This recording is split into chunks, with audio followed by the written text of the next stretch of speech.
اللہ الرحمن الرحیم۔ السلام علیکم ورحمۃ اللہ وبرکاتہ۔ محترم و معزز سامعین، سلسلہ گفتگو خطبہ فجر میں فلسفہ احکام شریعت، آج 10واں نقطہ جو بی بی نے بیان کیا، والصبر معونۃ علی استیجاب الاجر۔ صبر کو اللہ نے حصول ثواب کا ذریعہ کرا۔ صبر کی اہمیت بعض روایات میں ملتا ہے کہ صابرین کو اللہ بغیر حساب کتاب کے جنت عطا فرمائے گا۔ اور یہ سوال جب معصوم سے کیا گیا کہ مطلب یہ کیسے ہو سکتا ہے کہ لوگوں کو بغیر حساب کتاب اللہ جنت عطا فرمائے گا، تو سورہ زمر کی آیت نمبر 10 معصوم نے تلاوت فرمائی، انما یوفی الصابرون اجرہم بغیر حساب، کہ اللہ صبر کرنے والوں کو بغیر حساب کتاب کے اجر عطا فرمائے گا۔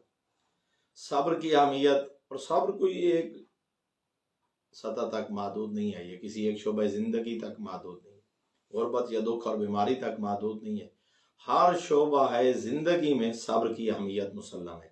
اور اس کو علماء نے زندگی کے ہر شعبے میں صبر کی تعریفیں اور اقسام بیان فرمائی ہیں۔ میں فقط چند نکات عرض کرنا چاہوں گا۔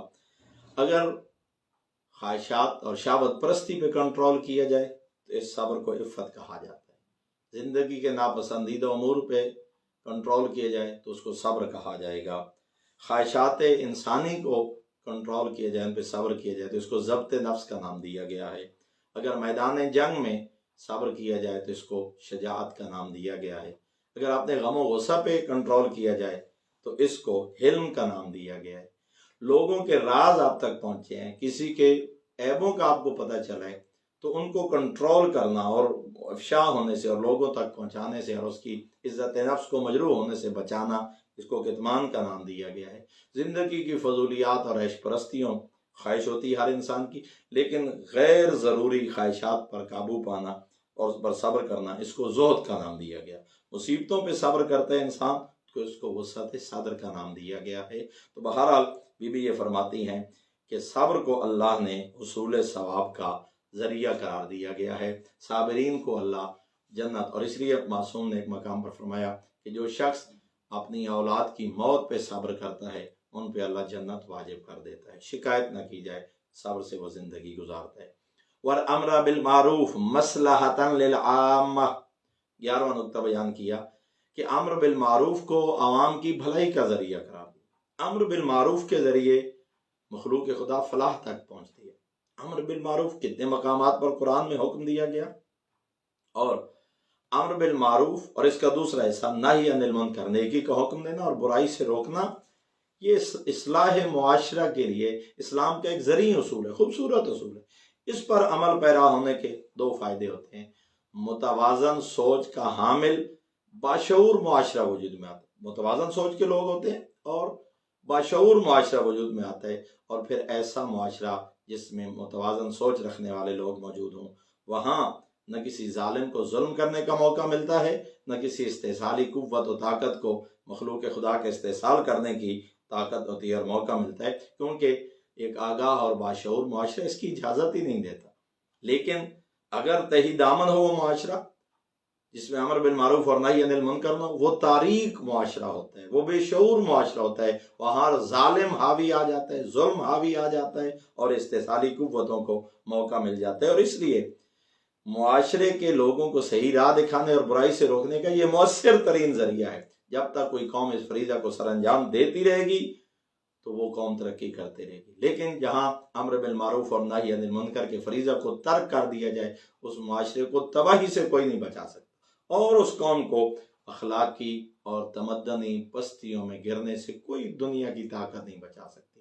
اور اس کا سب سے بڑا ثبوت خود امیر المومنین نے نہج البلاغہ میں ارشاد فرمایا، جب آپ زخمی حالت میں تھے، بستر شہادت میں تھے، حسنین شریفین علیہ السلام کو جو وصیت فرمائی آپ نے، اس وصیت میں، یہ وصیت حکمت نمبر خطبہ نمبر مکتوبات میں سے، وصیت میں سے 47 نمبر پہ موجود ہے، فرمایا لا تترک الامر بالمعروف والنہی عن المنکر، امر بالمعروف اور نہی عن المنکر کو کبھی ترک نہ کرنا۔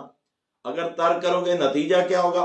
فیولی علیکم شرارکم، ظالم اور کمینے اور بدترین لوگ تمہارے اوپر غالب آ جائیں گے، تمہارے سردار کمینے لوگ بن جائیں گے۔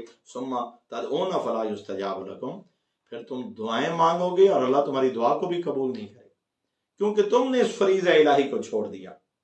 اور یہی دوسرے مقام پہ معصوم نے فرمایا ان الامر بالمعروف والنہی عن المنکر، خطبہ نمبر 154 میں ناج البلاغہ میں المومنین فرماتے ہیں امر بالمعروف کرنا، نہی عن المنکر کرنا، لخلقان من خلق اللہ، یہ اخلاق خداوندی میں سے دو اخلاق ہیں۔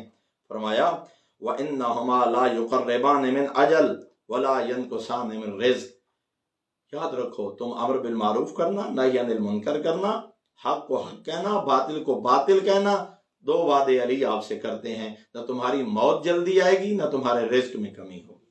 آج ہم کیوں استحصالی قوتوں اور ظالموں کے سامنے ہم کیوں نہیں بولتے؟ یہی رزق کا خوف، اپنے آپ کو بچانے کا خوف۔ لیکن فرزند زہرا نے، شہید کربلا، شہید اعظم نے ہمیں یہ درس دیا۔ مکہ اور مدینہ دو مقامات پہ اپنے وصیت نامے میں مقصد کربلا کو بیان کرتے ہوئے ارشاد فرمایا ارید ان آمر بالمعروف وانہا عن المنکر، میں حسین کے کربلا جانے کا مقصد ہی یہی ہے کہ امر بالمعروف کروں اور نہی عن المنکر کروں۔ اور یہی حکمت نمبر 252 جو میں نے کل عرض کی تھی کہ وہاں بھی معصوم نے فلسفہ احکام شریعت کو امیر المومنین نے بھی بیان فرمایا۔ وہاں فرماتے ہیں والامر بالمعروف مصلحۃ للعوام والنہی عن المنکر ردعا للسفہاء، اللہ نے امر بالمعروف کو تمہارے اوپر واجب قرار دیا اور ضروری قرار دیا مخلوق کی اصلاح کے لیے، والنہی عن المنکر ردعا للسفہاء، اور برائی سے منع کرنے کا حکم تمہیں ارشاد فرمایا سرکش لوگوں کی روک تھام کے لیے۔ علامہ مفتی جعفر حسین صاحب قبلہ اللہ مقام شریف نے ترجمہ کیا سرپھروں کو روکنے کے لیے اللہ نے تمہیں اس چیز کا حکم دیا ہے۔ اور میرے محترم، یہ امر بالمعروف نہی عن المنکر کا دائرہ کار بھی گھر سے لے کے اقتدار کے ایوانوں تک ہے۔ اگر گھر میں امر بالمعروف اور نہی عن المنکر چھوڑ دو گے، اولاد کی کیا حالت ہوگی، تمہارے خانوادہ کی کیا حالت ہوگی؟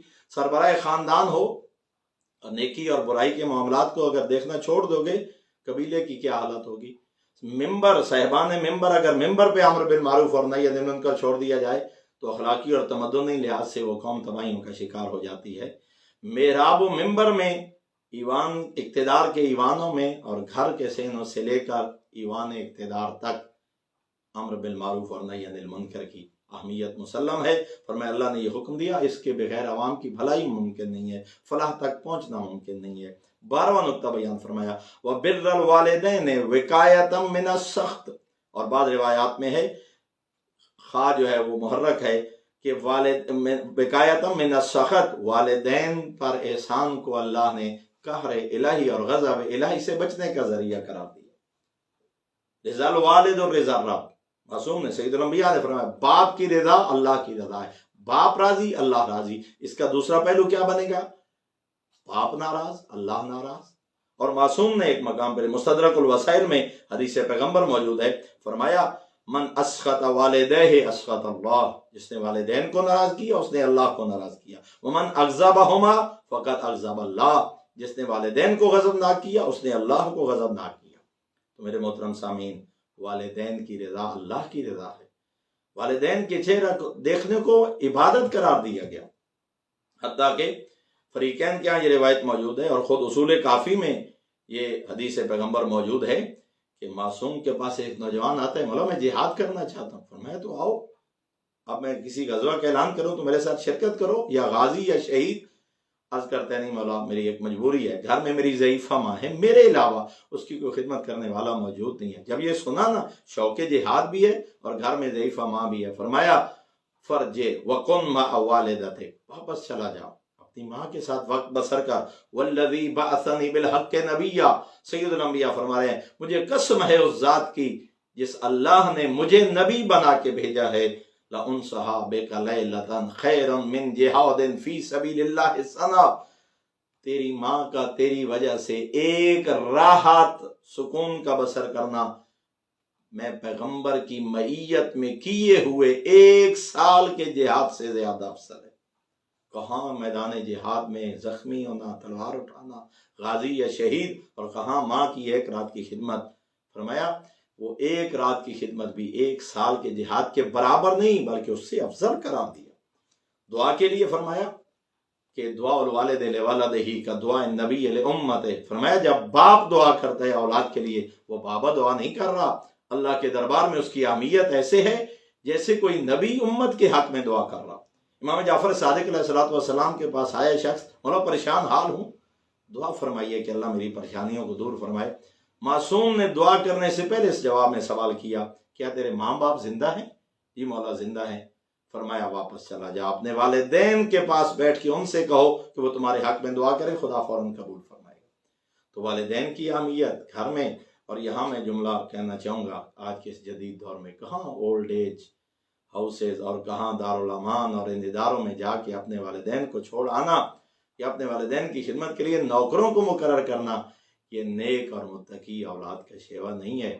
ان ضعیفوں کو اللہ نے ہمارے لیے بخشش کا ذریعہ قرار دیا ہے، ان کی دعاؤں کو قبولیت کا ذریعہ اللہ نے قرار دیا ہے۔ کریم اللہ ہمیں ان احکامات پہ عمل کرنے کی توفیق عطا فرمائے۔ والسلام علیکم ورحمۃ اللہ وبرکاتہ۔